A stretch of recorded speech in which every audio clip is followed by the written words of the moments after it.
Hi viewers, இன்றைக்கி இந்த வீடியோவில் ஈவினிங் ஸ்நாக்ஸ் ரெசிபி சொல்ல போகிறேன். முட்டைக்கோஸ் சில்லி, முட்டைக்கோஸ் வடை எப்படி செய்கிறதுன்றது பார்க்கலாம். அதுக்கு முன்னாடி இந்த சேனலை சப்ஸ்கிரைப் பண்ணாதவங்க சப்ஸ்கிரைப் பண்ணிவிட்டு பக்கத்தில் இருக்க பெல் ஐக்கானையும் கிளிக் பண்ணுங்கள். வாங்க வீடியோக்குள்ளே போகலாம். ஒரு முட்டைக்கோஸை எடுத்து அதை பாதியாக கட் பண்ணி வச்சுருக்கேன்.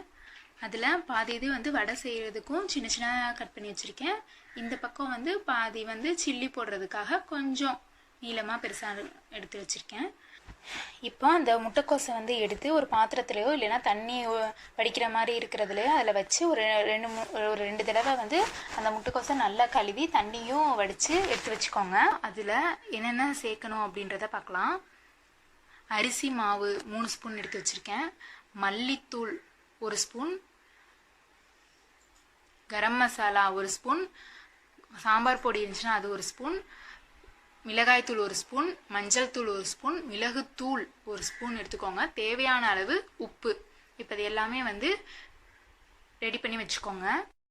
காரத்துக்கு ஏற்ற மாதிரி மிளகாய்த்தூள் வேணும்னா இன்னும் கொஞ்சம் ஆட் பண்ணிக்கோங்க. அப்புறம் கலர் வர்றதுக்காக ஏதாச்சும் பொடிகள் வச்சுருந்தீங்கன்னா அதுவும் யூஸ் பண்ணிக்கலாம்.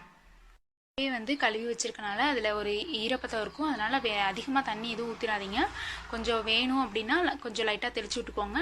நல்லா கலக்கிற அளவுக்கு 1 டேபிள் ஸ்பூன் எண்ணெயும் ஊற்றி பிணைஞ்சு வச்சுக்கோங்க. வடை சட்டியில் எண்ணெயும் ஊற்றி அது சூடாக ஆரம்பிக்கட்டும். அது பண்ணிகிட்டு இருக்கும்போது அடுத்தது அந்த சின்ன சின்னதாக கட் பண்ணி வச்சுருக்கோம்ல வடை பண்ணுறதுக்கு, அதையும் எடுத்து இதே மாதிரி தான் அது எல்லாத்தையுமே சேர்த்து நீங்கள் கலக்கி வச்சுக்கோங்க.